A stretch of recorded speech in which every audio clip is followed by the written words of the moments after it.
और ख़ास तौर से वो सभी लोग जो उस वक्त जब समाजवादी पार्टी का गठन हुआ था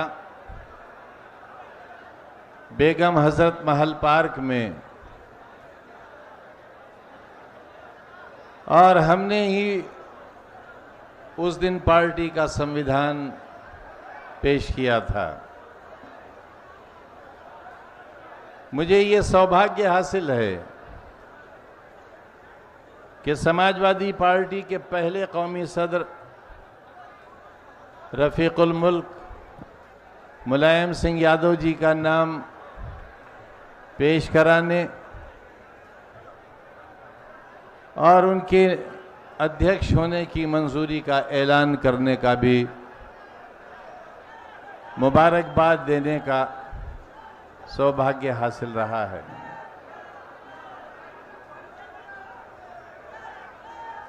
समाजवादी लड़ाई की शुरुआत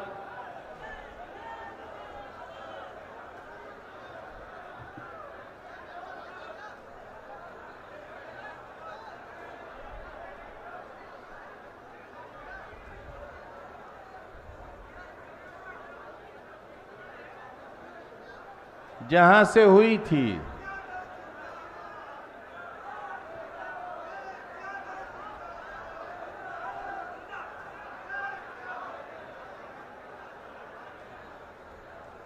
मैं अपने इन नौजवानों से कहूंगा कि आप जितनी तादाद में हैं इससे कहीं ज्यादा लोग बहुत खामोशी से बैठे हैं। आप उनका अधिकार छीनने का हक नहीं रखते, ये गलत बात है। आप कुछ लोग इन सब लोगों के साथ बेईमानी नहीं कर सकते। नहीं, आप आगे खड़े हैं इसका ये मतलब नहीं है कि पीछे बैठे हुए लोगों का आप अधिकार छीन लें ना, गलत बात, बिल्कुल गलत बात। इसलिए मैं आपसे एक बहुत पुरानी बात से शुरुआत करता हूं, जहां से समाजवादी इतिहास का पहला पन्ना लिखा गया था। ये बहुत तकलीफ के दिन थे। समाजवादी आंदोलन समाप्त हो चुका था और समाजवादियों का नाम इतिहास के पन्नों से निकालने की साजिश थी और गर्द आ गई थी उस पर। तब की और बिहार से कपिल देव सिंह जी ने इस समाजवादी आंदोलन को दोबारा शुरू करने की कमर कसी। सारे लोग एक जगह हुए और ये वो जमाना था जब समाजवादी आंदोलन की शुरुआत हम सबके पसीने से शुरू हुई। ये कारवां जब आगे बढ़ा और 30 अक्टूबर 1990 आया, उस वक्त तक ये आंदोलन खून में नहा चुका था और बेशुमार लोगों ने अपनी कुर्बानियां देकर इस आंदोलन को जिंदा रखने की कसम खाई थी। 30 अक्टूबर 1990 के बाद एक बहुत बड़ा दिन और एक बहुत बुरा दिन हिंदुस्तान की जमहूरियत ने देखा और वो दिन था 6 दिसंबर 1992 का। लेकिन समाजवादियों, हमें आज भी अच्छी तरह याद है कि जब नेताजी की बुलाई हुई मीटिंग में, मुलायम सिंह यादव जी की बुलाई हुई मीटिंग में हमारे आंसू हमारी आंखों से निकलकर जमीन पर गिर रहे थे, उस वक्त खड़े होकर हमसे ये कहने वाला वो शख्स कि ये वक्त आंसू बहाने का नहीं है, ये वक्त तैयारी का है, ये वक्त एक नई लड़ाई का ऐलान करने का है, और तब एक बहुत पुराना शेर था, यकीन महकम अमल पे हम मोहब्बत फातह आलम, जिहादे जिंदगानी में ये है मोमिन की शमशीर। और ये ताकत लेकर समाजवादियों ने एक नया आंदोलन शुरू किया। समाजवादियों, तुम्हारा इतिहास मामूली इतिहास नहीं है। जमाना तुम्हारे इतिहास को नजरअंदाज नहीं कर सकेगा। और याद रहे, हिंदुस्तान की तमाम फाशिस्ट ताकतों को याद रहे,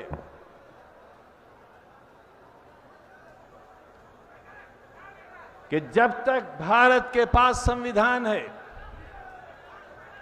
जब तक हिंदुस्तान एक दस्तूर से चलता है, हिंदुस्तान की रहने वाली दूसरी बड़ी आबादी के साथ अन्याय का मतलब देश के आने वाले कल के साथ खिलवाड़ करना होगा। या तो दस्तूर खत्म हो, या तो अधिकार खत्म हो, वरना जब तक दस्तूर है, जब तक संविधान है, इसको मनवाने वाले लोगों का ये मंच जिंदा है और जिंदगी की आखिरी सांस तक संविधान की रखवाली के लिए ये मंच लड़ाई लड़ता रहेगा।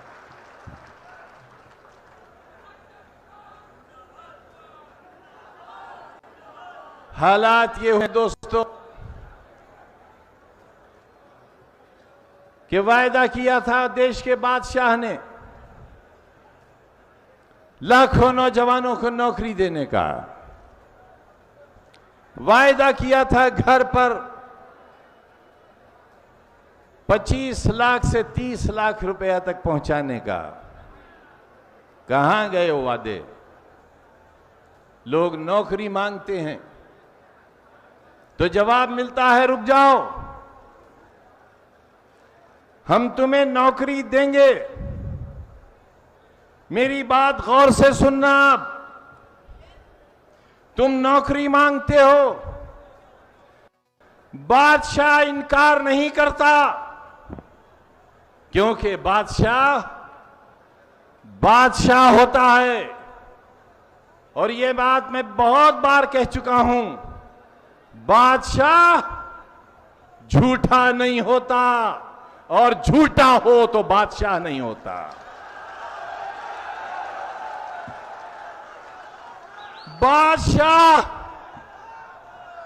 बादशाह है 130 करोड़ हिंदुस्तान के बादशाह से। जब भूखे पेट रोटी मांगते हैं, जब रोती हुई मांओं के आंसू अपने बच्चों की जिंदगी मांगते हैं, गोरखपुर की महिलाएं अपने मासूमों की लाशों को हाथ में लेकर उनकी लाशों का हिसाब मांगते हैं, तब देश का बादशाह कहता है कि रुक जाओ, रुक जाओ, इन मासूमों का हिसाब मत मांगो, पहले मुझे गुजरात में तेजाब में कुछ मासूम बच्चों को गलाने दो। और पूरा हिंदुस्तान सहम सा जाता है, खामोश हो जाता है। तुम नौकरी मांगते हो तो बादशाह नौकरी देने से इनकार नहीं करता, बल्कि बादशाह यह कहता है कि पहले देश की दूसरी बड़ी आबादी जो तुम्हारा अनाज खा जाती है, पहले उससे निपट लेने दो, मुसलमानों से निपट लेने दो, तब तुम्हारी भलाई का रास्ता सोचेंगे। हर सवाल का जवाब, हर समस्या का हल, हर दर्द की दवा, हर जख्म का मरहम आरएसएस और भारतीय जनता पार्टी के पास मुसलमान और बस मुसलमान है। बहस छिड़ी गई, कौन हमारा पूर्वज है और कौन हमारा पूर्वज नहीं है। हिंदुस्तान के सबसे बड़े राज्य जो दूसरा हिंदुस्तान है, छोटे बादशाह ने कहा कि मुगल हमारे पूर्वज नहीं हैं, हमारे पूर्वज भी नहीं हैं, हमारे पूर्वज मुगल नहीं हैं। योगी जी, आपसे किसने कह दिया कि हमारे पूर्वज मुगल हैं? योगी जी, इतिहास पढ़ो, आरएसएस का किताबचा मत पढ़ो, इतिहास पढ़ो। इतिहास वही पढ़ेगा जो इतिहास को पढ़ना जानता हो, जिसके पास इतिहास पढ़ने की आंखें हों। इतिहास पढ़ो योगी जी, इतिहास पढ़ो। मुगल खुद नहीं आए थे, मुगल खुद। मुगलों को कौन लाया था, ये इतिहास पढ़ो। अकबर महान थे या नहीं थे, आज इसकी बहस का दिन नहीं है। लेकिन योगी जी, ये बताओ, अकबर के सिपहसालार मान सिंह क्यों हुए थे? बताओ, हम जानना चाहते हैं कौन थे मान सिंह। जोधाबाई से उनका क्या रिश्ता था जो आपकी पत्नी थी? बताओ योगी जी। हमारे पूर्वज नहीं थे मुगल, ना कल हमारे पूर्वज थे, ना आज हैं, ना कल होंगे। हमने आपके सामने 1000 बार कहा है कि हमें हमारा दीन, हमारा कुरान, हमारी हदीस, हमारे नबी का फरमान है, खबरदार किसी के मजहबी पेशवा का अपमान मत करो। और क्यों? इसलिए कि तुम्हारी किताब, जो तुम्हारी रूह है, 1500 बरस के बाद भी उसका एक नुक्ता न कम हुआ है, न एक नुक्ता बढ़ सका है, एक नुक्ता भी। वो किताब, वो आसमान की किताब तुमको हिदायत देती है, तुम्हें इत्तला देती है, तुम्हें जानकारी देती है, तुम पर पाबंदी आयत करती है और तुम्हें बताती है कि 1,20,000 पैगंबर इस जमीन पर हमने ये आए उसका पैगाम लेकर। लेकिन तुम्हारी इस किताब में सिर्फ चंद का जिक्र है, ये तुम्हारे नबी हुए। मैं आपसे जानना चाहता हूं, 1,20,000 वो पैगंबर और वो नबी कौन थे? लिहाजा बहस हुई इस पर उलमा के बीच, और उलमा ने यह तय किया कि दुनिया में जो महापुरुष पैदा हुए उनके बारे में इसलिए कुछ न कहो क्योंकि हो सकता है वो अपने जमाने के पैगंबर रहे हों, अल्लाह के दूत रहे हों, इसलिए उनकी शान में गुस्ताखी मत करो। योगी जी,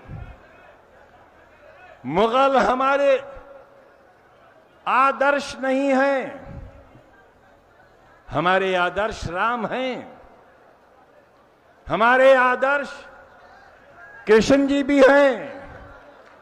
लेकिन योगी जी, हिंदुस्तान की दूसरी आबादी आपसे जानना चाहती है, बताइए मोहम्मद साहब आपके आदर्श हैं या नहीं हैं? हजरत इमाम हुसैन आपके आदर्श हैं या नहीं हैं? बताओ योगी जी, बताओ। हजरत ईसा मसीह आपके आदर्श हैं या नहीं हैं? सुल्तान सलाहुद्दीन अय्यूबी, जिसने समंदर के किनारे अपनी फौजों से कहा कि कश्तियों को आग लगा दो, आग लगा दी कश्तियों को। सामने दुश्मन था, बहुत ताकतवर दुश्मन था, और बहुत मामूली सी ताकत की फौज खड़ी थी। और सुल्तान सलाहुद्दीन अय्यूबी ने कहा कि सुनो, तुम्हारे पास पैगाम हक है और तुम्हारा यह ईमान है कि तुम्हारी जिंदगी का मालिक वो है जिसके लिए आज तुम मैदान अमल में निकले हो। एक तरफ समंदर है, दूसरी तरफ तुम्हारा दुश्मन है, इधर भी मौत है, उधर भी मौत है। ये बुज़दिली की मौत है और वो शहादत है। बताओ कौन सा रास्ता इख्तियार करोगे? बताओ योगी जी, आप इन्हें अपना आदर्श मानते हो या नहीं मानते हो? हमने बता दिया कि हम बापू को अपना आदर्श मानते हैं, लेकिन नाथूराम गोडसे को हम बापू का कातिल मानते हैं।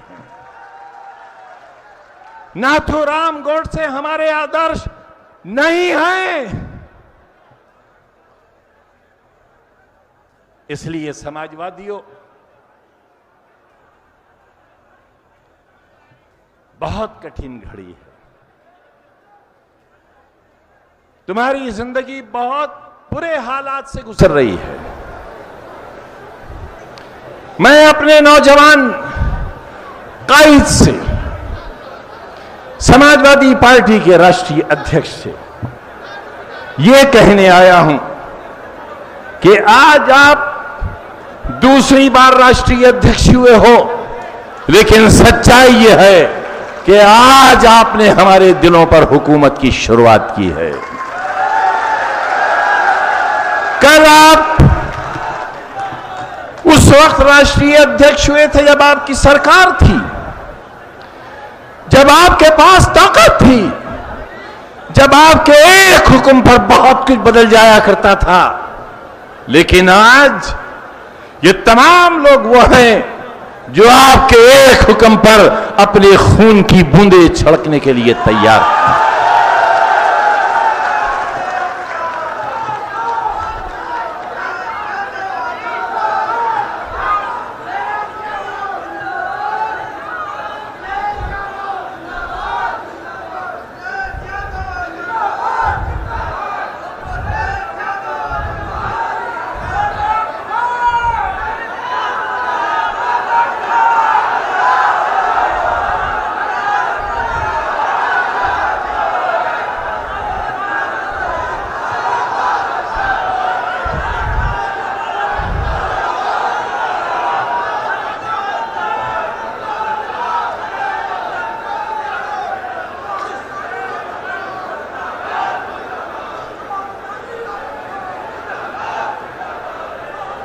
कभी किसी को मुकम्मल जहां नहीं मिलता,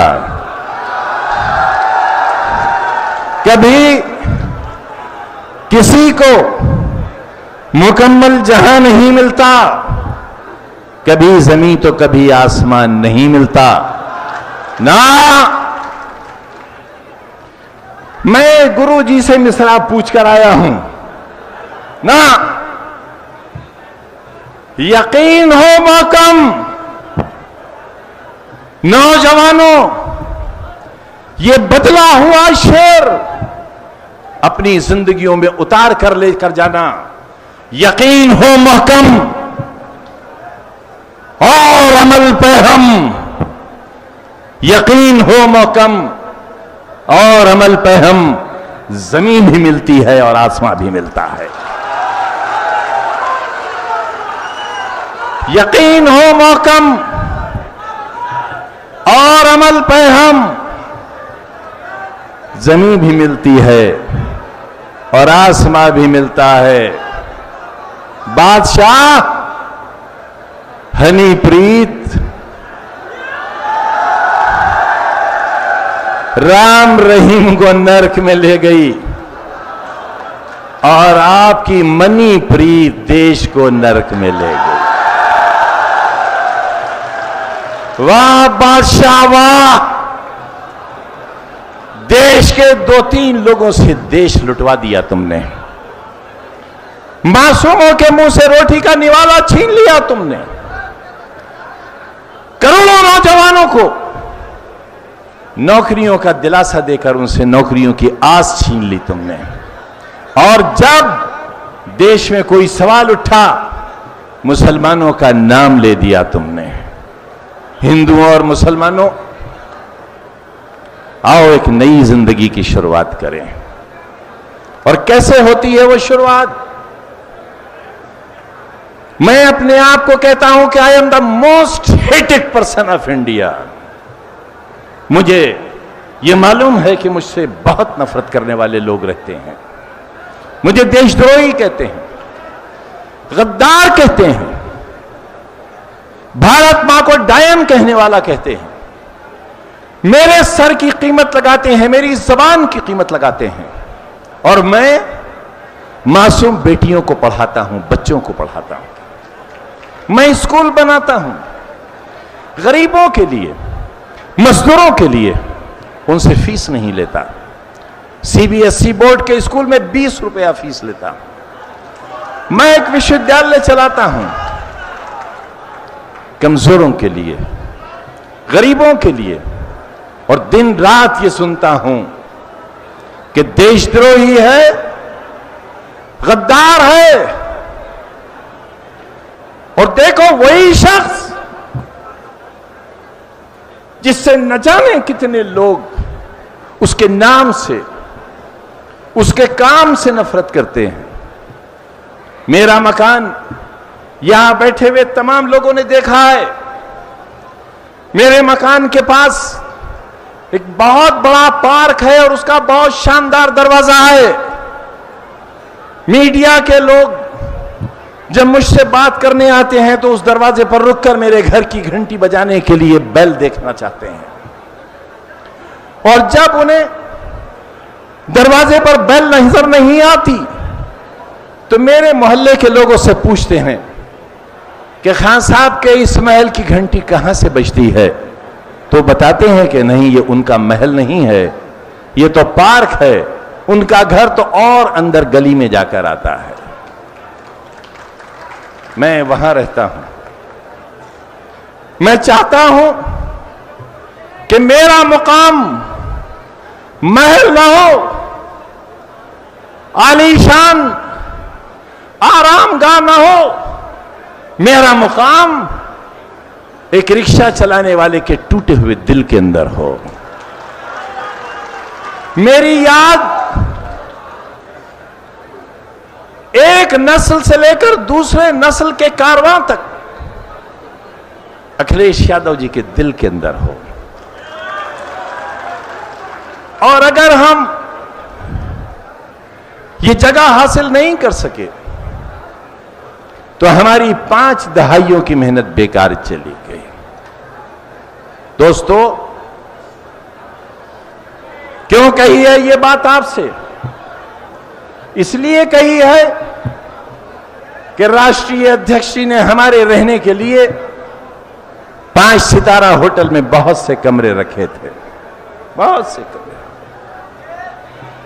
लेकिन सुंदरलाल इंटर कॉलेज में जो मेरे गुरु थे, जिनका नाम रहमत अली नहीं है, जिनका नाम मोहम्मद यूनुस नहीं है, मेरे गुरु का नाम गजेंद्र शर्मा जी है। और वो हिंदुओं के मोहल्ले में रहते हैं जहां कोई मुसलमान नहीं रहता। ये मोस्ट हेटेड पर्सन, जिसका सर उतारना चाहती है आरएसएस, जबान काटना चाहती है, इनाम रखती है, वो गुजरी रात एलानिया अपने गुरु के घर में ठहरा था, हिंदू के घर में, हिंदुओं के मोहल्ले में। और मुझे अपनी जान का कोई खतरा और कोई डर नहीं था। ये है हिंदुस्तान, ये है मेरा भारत महान।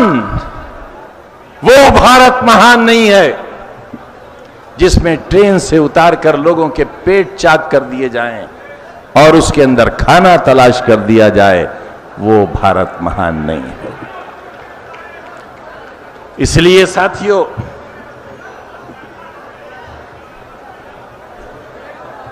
हम आज के सम्मेलन को अपनी मंजिल की शुरुआत मानते हैं। हम बहुत दुखी मन से आते हैं आपके बीच। हम बेहिस इंसान नहीं हैं। हमें मालूम है कि राष्ट्रीय अध्यक्ष का दिल कितना भारी है आज। जिस महान व्यक्ति को आज यहां होना चाहिए था, उनकी खैर मौजूदगी आज सभी के दिलों पर बहुत भारी है। लेकिन अजीजों, कुछ सवालों का जवाब हमें आपसे भी चाहिए, और हम अपने राष्ट्रीय अध्यक्ष से भी कहना चाहते हैं, ये हम अपनी अर्जदाश्त, अपना गम, अपनी उमंग, अपनी उम्मीद हम आपके दरमियान बिलाना चाहते हैं। और एक बार फिर राज्य सम्मेलन की उस बात को हम आपके बीच रखना चाहते हैं कि हमारे दिल का जख्म बह रहा है, इसे नासूर बनने से रोकिए। हिंदुस्तान की आजादी के 70 साल, आजादी के सपने के बाद के 70 साल हमारे लिए सुकून के 70 बरस नहीं थे।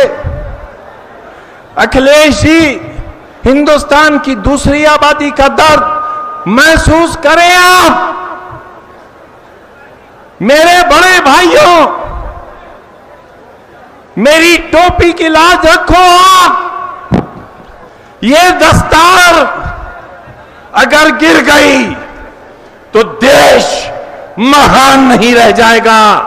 टीपू सुल्तान की कुर्बानी और अशफाकुल्लाह खां की कुर्बानी पर इतिहास क्या कहेगा, आप सोचो।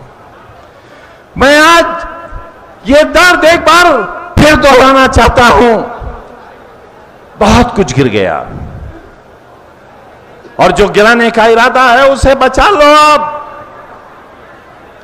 बहुत बड़ी ताकत आपके पीछे खड़ी है, शायद आपको उस ताकत का अंदाजा नहीं है। उत्तर प्रदेश की सरकार बहुत कुछ करने के बाद आपने खो दी, यह सच है। लेकिन जो सरकार है वो सरकार नहीं है, वो सरकश सरकार है। उस सरकार से किसी को इत्तेफाक नहीं है। उस सरकार की आम इंसानों के बीच कोई मान्यता नहीं है। आप इस सच से भी वाकिफ हो। 6 महीने गुजरने के बाद भी वो सरकार ये नहीं बता सकी कि वो भी सरकार है। इसलिए अखिलेश जी, हमारे नौजवान, कल की उम्मीद, हमारे अरमान, हमारी आस, 130 करोड़ हिंदुस्तान के धड़कते हुए दिल की धड़कन से कहना चाहता हूं कि संभालो बागडोर। खौफ, डर, कल क्या होगा, सीबीआई की जांच, ये सब आपके इरादों को, आपके मजबूत कदम को रोक नहीं सकती। सबक लो समाजवादियों, बिहार से सबक लो। लालू यादव जी पर कौन सा सितम नहीं ढाया गया, लेकिन सीबीआई और ईडी का खौफ लालू यादव जी के कदमों को डगमगाने में कामयाब नहीं हो सका। और याद रखो, जुल्म फिर जुल्म है, बढ़ता है तो मिट जाता है। जुल्म की इंतहा है, जुल्म की इंतहा है। जुल्म किसके साथ होने वाला है? आपके साथ नहीं, इस स्टेज पर बैठे हुए बहुत से लोगों के साथ नहीं। यह जुल्म हम पर होने वाला है, और हम जानते हैं कि हमारे साथ जुल्म होने वाला है। हम जानते हैं कि आने वाला चुनाव और उसकी इबारत हमारे खून से, हमारे लहू से लिखी जा सकती है। हम ये जानते हैं कि गुजरात अपनी सरहदें तोड़कर बाहर निकल सकता है, ये हम जानते हैं।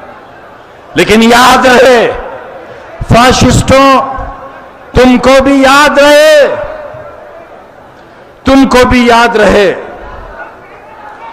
और ये सबक हमको भी याद रहे कि खून के धब्बे, मासूमों की चीखें और बेवाहों की आहें हमसे हिंदुस्तान की मोहब्बत का आज़म छीन नहीं सकती।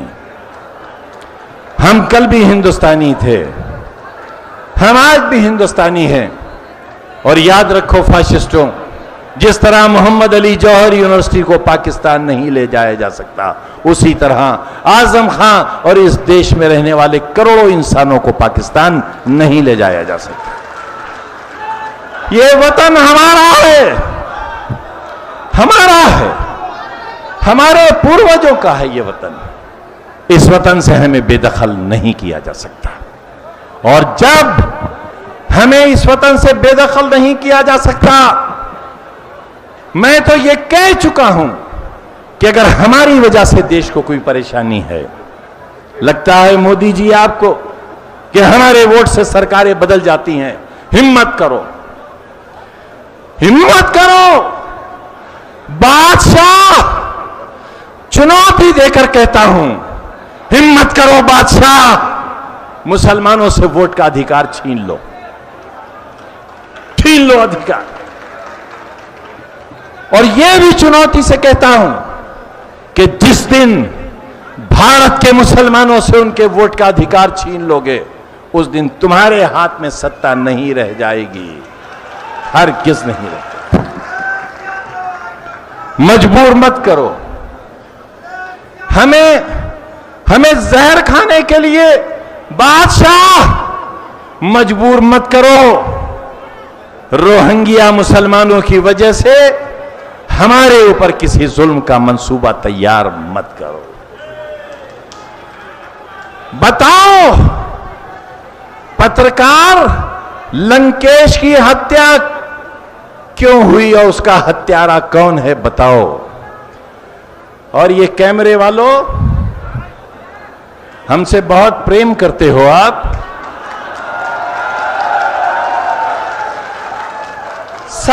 सारा दिन एक टीवी है जिसके साथ अंग्रेजी में हिंदुस्तान का नाम लिखा हुआ आता है,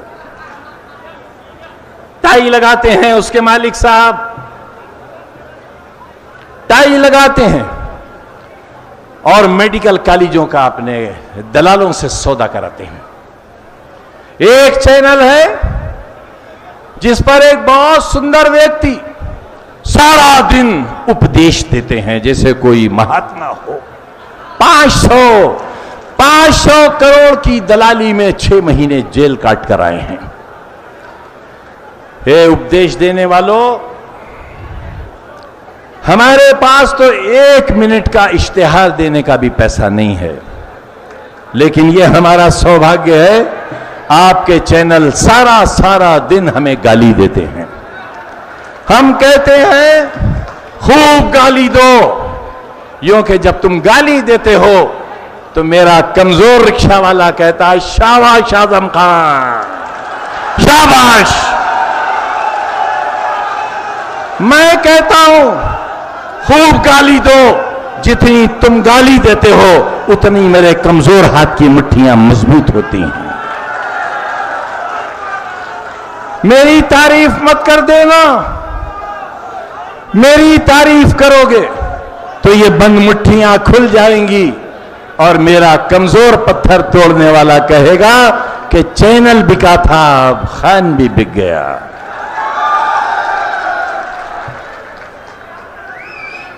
इसलिए ताकत बनो नौजवानों, बुजुर्गों, ताकत बनो, समाजवादी इतिहास की ताकत बनो, आने वाले समाजवादी कल की ताकत बनो। अपने गुजरे हुए कल से सबक हासिल करो, याद करो, फ्रिज से गोश्त निकालकर यह तय कर दिया गया कि यह गोश्त किस जानवर का है और फिर बेगुनाह की जान ले ली गई। देश के चलाने वालों बताओ किस गुनाह की सजा है यह हमारी?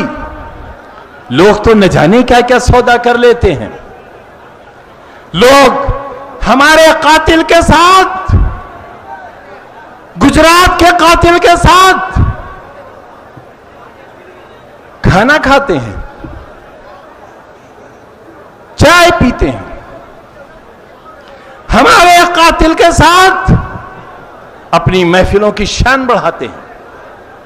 राष्ट्रीय अध्यक्ष जी, ये हमारा कलेजा है कि मसीहा भी हमारा और कातिल भी हमारा। हम आपसे कहने आए हैं, हम आपसे कहने आए हैं, इस मुसलमान का सब्र, मुसलमान की बर्दाश्त और आपके लिए, आपके वालिद मोहतरम के लिए मुसलमानों की मोहब्बत की इंतहा क्या है, बावजूद इसके कि मसीहा भी आप और नेता भी आप, हम सिर्फ आपसे ये उम्मीद करते हैं और आपसे उम्मीद ही नहीं करते हैं, आपसे यह अहद चाहते हैं कि कोई हालात हो, ईडी का डर, सीबीआई का खौफ, या तक कि खुदा न करे आपकी जान तक लेने का अगर मंसूबा हो, तो अखिलेश जी आपके कदमों में लग़्ज़िश नहीं आना चाहिए। कोई हो या न हो, याद रखना आप कि वो कोई आपके काम नहीं आएगा, वो कोई आपके काम नहीं आएगा जो सीबीआई से डर गया, जो ईडी से डर गया, जो पुलिस से डर गया, जो अपने भविष्य से डर गया, वो आपके काम नहीं आएगा। काम आपका एक पसीना और खुदा न करे आपके लहू की एक बूंद लाखों मुसलमानों के लहू और उनकी मौत का कारण बन जाएगी।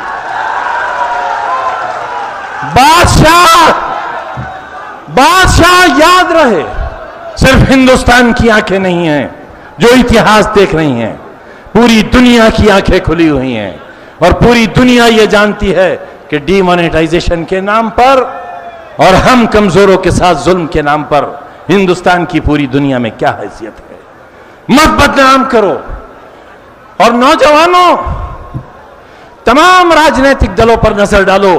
आज देश की गद्दी उसके पास है जिसके पास कभी गुजरात की गद्दी होती थी।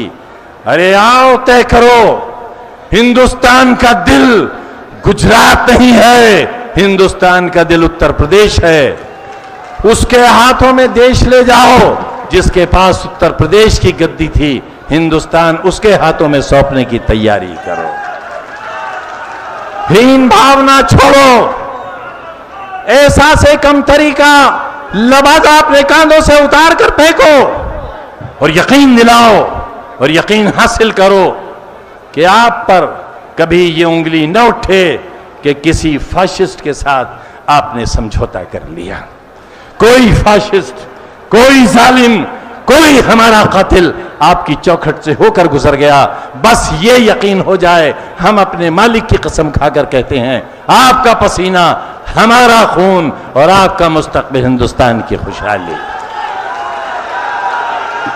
मैं फिर कहना चाहता हूं, हम बहादुर शाह जफर की नस्ल हैं। वो हैं हमारे पूर्वज।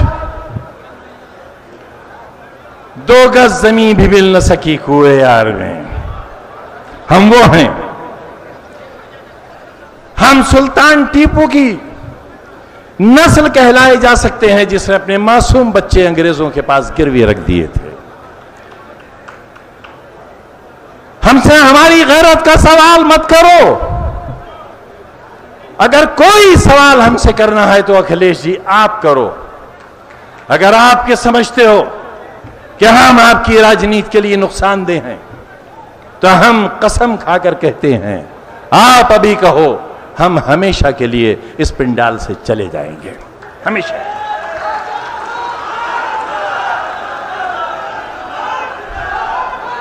हमने जवानी की, अपनी जवानी की तस्वीर के साथ आज तक का लंबा सफर आपके साथ तय किया है। हमें आपके बहुत अच्छी बातें याद हैं। हमें याद है जब मोहतरम मुलायम सिंह यादव जी का जन्मदिन मनाया गया था और आप तशरीफ लाए थे, वो दिन हमें याद है। हमारी यूनिवर्सिटी का इफ्तिताह किया था, वो दिन याद है। मेडिकल कॉलेज का संग बुनियाद रखा था, याद है। बहुत कुछ आपने हमको दिया, हमें सब याद है, हमें सब याद है। और जब हमें अखिलेश जी ये याद है तो हमें ये भी याद है कि हमें आपके साथ रहना चाहिए। हमें आपकी बहुत सी खूबियां याद हैं। हम शमशान का जिक्र नहीं कर रहे हैं, हमें याद है कब्रिस्तान की दीवारें आपने बनवाई हैं।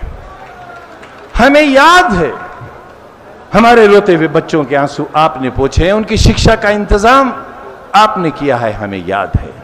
और जब हमें ये याद है तो हम उन यादों के सहारे आपसे कहना चाहते हैं कि कोई आपसे कुछ कहे, कोई आपको किसी राजनीतिक दल के बारे में मुसलमानों की गलत इत्तला दे, आप उन पर यकीन मत करना। आप इलेक्शन कमीशन के आंकड़े मंगा लेना और फिर यह तय करना मुसलमान आपके साथ है या मुसलमान किसी और के साथ है। मुसलमान आपके साथ एक तारीखी हकीकत की बुनियाद पर है, और इसलिए है कि 30 अक्टूबर 1990 से लेकर 5 अक्टूबर 2017 तक का एक सफर आपके साथ का है। लिहाजा ये कमजोर लोग कल भी आपके साथ थे, आज भी आपके साथ हैं, और ये आवाज जब तक दिल से निकलती है, ये आवाज आपके साथ है, ये आवाज हक के साथ है। आप हक के रास्ते पर हो, इसलिए हक पर चलने वाले लोग भी आपके साथ हैं। मैं इसी के साथ एक बार फिर आपको राष्ट्रीय अध्यक्ष चुने जाने के लिए दिल से मुबारकबाद देता हूं। बहुत सी गलतफहमियां थी हमारे बारे में कि हम आपको अध्यक्ष नहीं चाहते हैं। ये आपसे जिसने भी कहा उसने अपनी मां की कोख के साथ नाइंसाफी की। वो धोखेबाज है, वो आपका नहीं है। जो हमें आपसे दूर करना चाहता है वो आपका नहीं है। जो हमारे बारे में आपके कानों में कुछ कहता है वो आपका नहीं है। आपको सिर्फ याद ये रहना चाहिए कि हमारे खून की छींटे कल से लेकर, जैसे मैंने कहा था कि हमने अपनी अगली नस्ल तक आपके हवाले कर दी है। हमारा कल भी आपके साथ था, हमारा आज भी आपके साथ है, और हम कश्तियां बदलने वाले लोग नहीं हैं। आस्तीनों में सांप रखकर अपने साथ चलने वाले लोग नहीं हैं। बहुत बहुत शुक्रिया।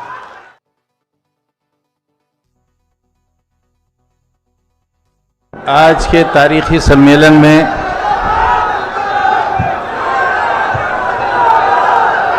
समाजवादी पार्टी के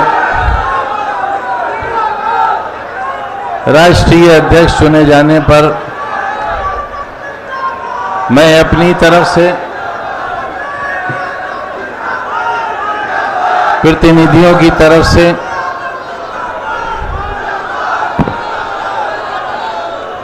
अपने और आपके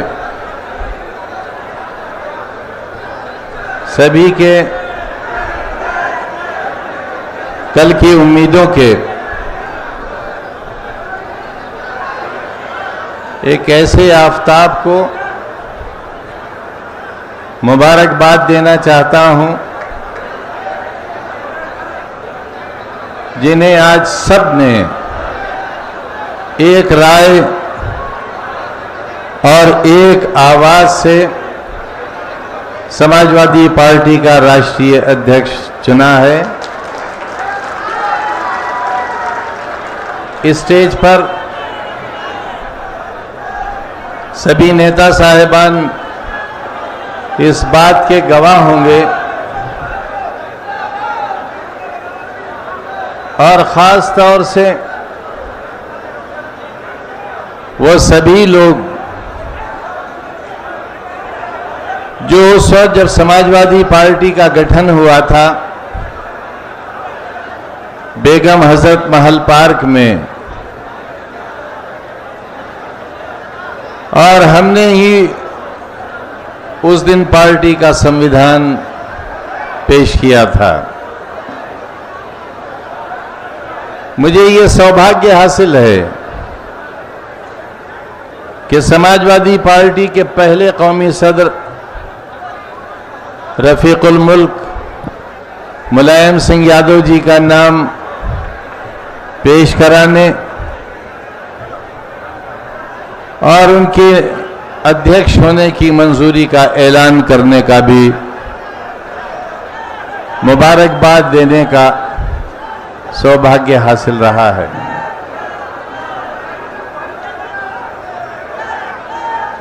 समाजवादी लड़ाई की शुरुआत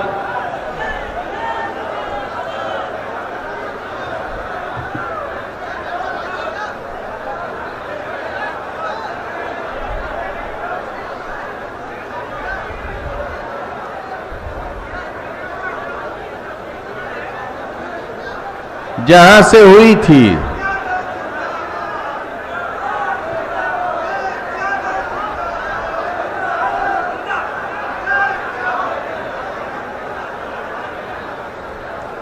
मैं अपने इन नौजवानों से कहूंगा कि आप जितनी तादाद में हैं इससे कहीं ज्यादा लोग बहुत खामोशी से बैठे हैं। आप उनका अधिकार छीनने का हक नहीं रखते, ये गलत बात है। आप कुछ लोग इन सब लोगों के साथ बेईमानी नहीं कर सकते। नहीं, आप आगे खड़े हैं इसका यह मतलब नहीं है कि पीछे बैठे हुए लोगों का आप अधिकार छीन लें ना, गलत बात, बिल्कुल गलत बात। इसलिए मैं आपसे एक बहुत पुरानी बात से शुरुआत करता हूं, जहां से समाजवादी इतिहास का पहला पन्ना लिखा गया था। ये बहुत तकलीफ के दिन थे। समाजवादी आंदोलन समाप्त हो चुका था और समाजवादियों का नाम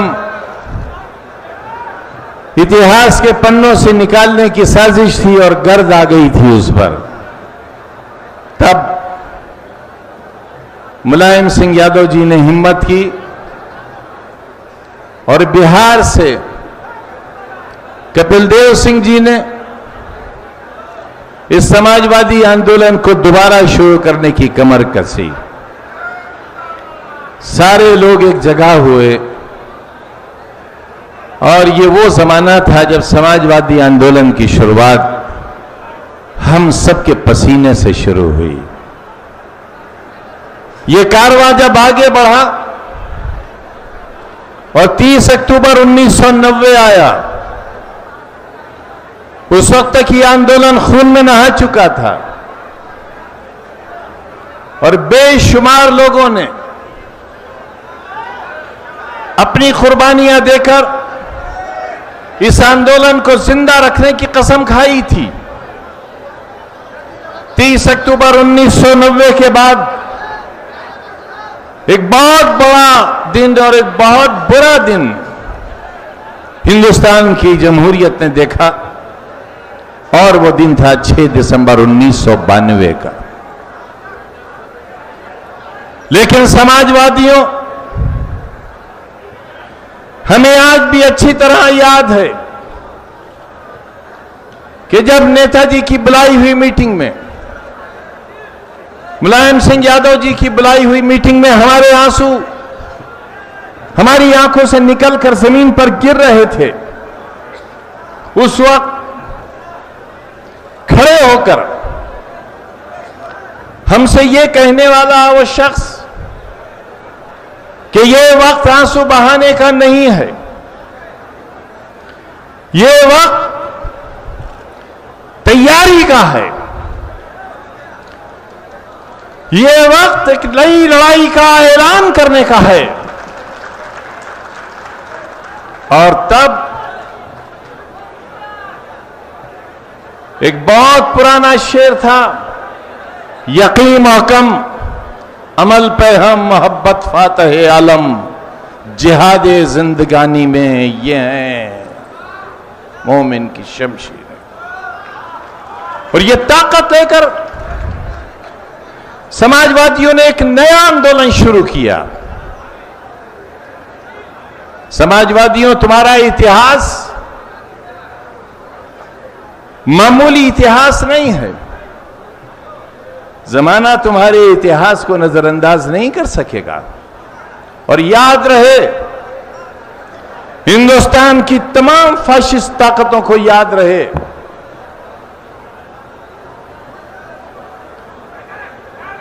कि जब तक भारत के पास संविधान है,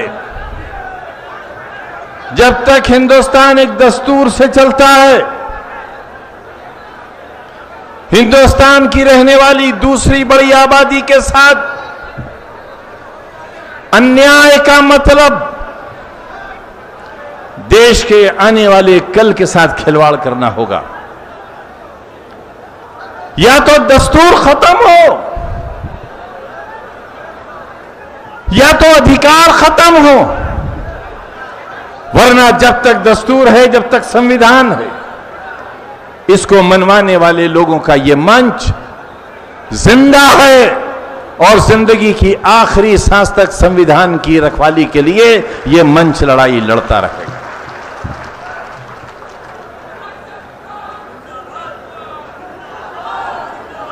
हालात ये हुए हैं दोस्तों कि वायदा किया था देश के बादशाह ने लाखों नौजवानों को नौकरी देने का, वायदा किया था घर पर 25 लाख से 30 लाख रुपया तक पहुंचाने का। कहां गए वो वादे? लोग नौकरी मांगते हैं तो जवाब मिलता है रुक जाओ, हम तुम्हें नौकरी देंगे। मेरी बात गौर से सुनना, तुम नौकरी मांगते हो, बादशाह इनकार नहीं करता, क्योंकि बादशाह बादशाह होता है। और यह बात मैं बहुत बार कह चुका हूं, बादशाह झूठा नहीं होता, और झूठा हो तो बादशाह नहीं होता। बादशाह बादशाह है 130 करोड़ हिंदुस्तान के बादशाह से। जब भूखे पेट रोटी मांगते हैं, जब रोती हुई मांओं के आंसू अपने बच्चों की जिंदगी मांगते हैं, गोरखपुर की महिलाएं अपने मासूमों की लाशों को हाथ में लेकर उनकी लाशों का हिसाब मांगते हैं, तब देश का बादशाह कहता है कि रुक जाओ, रुक जाओ, इन मासूमों का हिसाब मत मांगो, पहले मुझे गुजरात में तेजाब में कुछ मासूम बच्चों को गलाने दो। और पूरा हिंदुस्तान सहम सा जाता है, खामोश हो जाता है।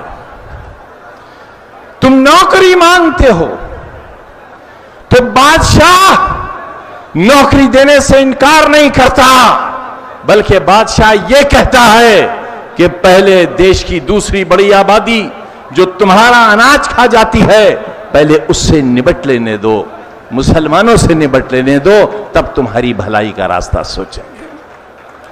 हर सवाल का जवाब, हर समस्या का हल, हर दर्द की दवा, हर जख्म का मरहम आरएसएस और भारतीय जनता पार्टी के पास मुसलमान, मुसलमान और बस मुसलमान है। बहस छेड़ी गई, कौन हमारा पूर्वज है और कौन हमारा पूर्वज नहीं है। हिंदुस्तान के सबसे बड़े राज्य जो दूसरा हिंदुस्तान है, छोटे बादशाह ने कहा कि मुगल हमारे पूर्वज नहीं हैं, हमारे पूर्वज भी नहीं हैं, हमारे पूर्वज मुगल नहीं हैं। योगी जी, आपसे किसने कह दिया कि हमारे पूर्वज मुगल हैं? योगी जी, इतिहास पढ़ो, आरएसएस का किताबचा मत पढ़ो, इतिहास पढ़ो। इतिहास वही पढ़ेगा जो इतिहास को पढ़ना जानता हो, जिसके पास इतिहास पढ़ने की आंखें हों। इतिहास पढ़ो योगी जी, इतिहास पढ़ो। मुगल खुद नहीं आए थे, नहीं आए थे मुगल खुद। मुगलों को कौन लाया था, ये इतिहास पढ़ो। अकबर महान थे या नहीं थे, आज इसकी बहस का दिन नहीं है। लेकिन योगी जी, ये बताओ अकबर के सिपहसालार मान सिंह क्यों हुए थे? बताओ, हम जानना चाहते हैं कौन थे मान सिंह? जोधाबाई से उनका क्या रिश्ता था जो आपकी पत्नी थी? बताओ योगी जी। हमारे पूर्वज नहीं थे मुगल, न कल हमारे पूर्वज थे, न आज हैं, न कल होंगे। हमने आपके सामने 1000 बार कहा है कि हमें हमारा दीन, हमारा कुरान, हमारी हदीस, हमारे नबी का फरमान है, खबरदार किसी के मजहबी पेशवा का अपमान मत करो। और क्यों? इसलिए कि तुम्हारी किताब, जो तुम्हारी रूह है, 1500 बरस के बाद भी उसका एक नुक्ता न कम हुआ है, न एक नुक्ता बढ़ सका है, एक नुक्ता भी। वो किताब, वो आसमान की किताब तुमको हिदायत देती है, तुम्हें इत्तला देती है, तुम्हें जानकारी देती है, तुम पर पाबंदी आयत करती है और तुम्हें बताती है कि 1,20,000 पैगंबर इस जमीन पर हमने भेजे। अल्लाह ने ये आए उसका पैगाम लेकर, लेकिन तुम्हारी इस किताब में सिर्फ चंद का जिक्र है। ये तुम्हारे नबी हुए। मैं आपसे जानना चाहता हूं, 1,20,000 वो पैगंबर और वो नबी कौन थे? लिहाजा बहस हुई इस पर उलमा के बीच, और उलमा ने यह तय किया कि दुनिया में जो महापुरुष पैदा हुए उनके बारे में इसलिए कुछ न कहो क्योंकि हो सकता है वो अपने जमाने के पैगंबर रहे हों, अल्लाह के दूत रहे हों, इसलिए उनकी शान में गुस्ताखी मत करो। योगी जी, मुगल हमारे आदर्श नहीं हैं, हमारे आदर्श राम हैं, हमारे आदर्श कृष्ण जी भी हैं। लेकिन योगी जी, हिंदुस्तान की दूसरी आबादी आपसे जानना चाहती है, बताइए मोहम्मद साहब आपके आदर्श हैं या नहीं हैं? हजरत इमाम हुसैन आपके आदर्श हैं या नहीं हैं? बताओ योगी जी, बताओ। हजरत ईसा मसीह आपके आदर्श हैं या नहीं हैं? सुल्तान सलाहुद्दीन अय्यूबी, जिसने समंदर के किनारे अपनी फौजों से कहा कि कश्तियों को आग लगा दो, आग लगा दी कश्तियों को। सामने दुश्मन था, बहुत ताकतवर दुश्मन था, और बहुत मामूली सी ताकत की फौज खड़ी थी। और सुल्तान सलाहुद्दीन अय्यूबी ने कहा कि सुनो, तुम्हारे पास पैगाम हक है और तुम्हारा यह ईमान है कि तुम्हारी जिंदगी का मालिक वो है जिसके लिए आज तुम मैदान अमल में निकले हो। एक तरफ समंदर है, दूसरी तरफ तुम्हारा दुश्मन है, इधर भी मौत है, उधर भी मौत है। ये बुज़दिली की मौत है और वो शहादत है। बताओ कौन सा रास्ता इख्तियार करोगे? बताओ योगी जी, आप इन्हें अपना आदर्श मानते हो या नहीं मानते हो? हमने बता दिया कि हम बापू को अपना आदर्श मानते हैं, लेकिन नाथूराम गोडसे को हम बापू का कातिल मानते हैं। नाथूराम गोडसे हमारे आदर्श नहीं है। इसलिए समाजवादियों,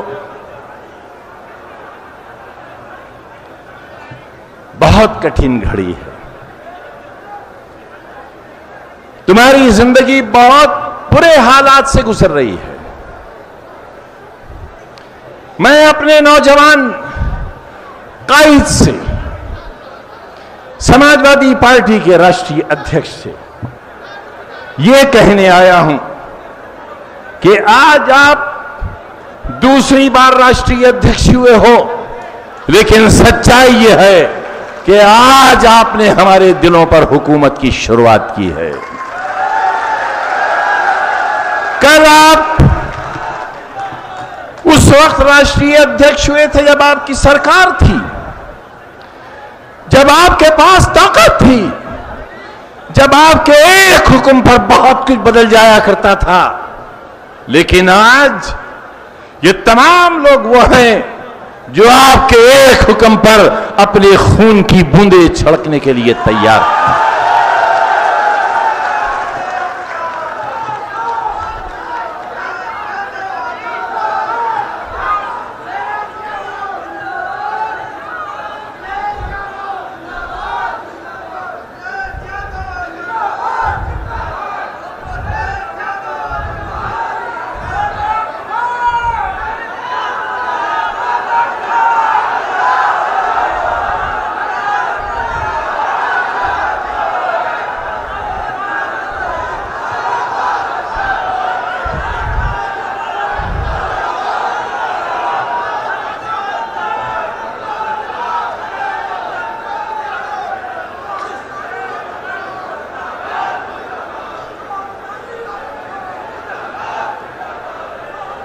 कभी किसी को मुकम्मल जहां नहीं मिलता, कभी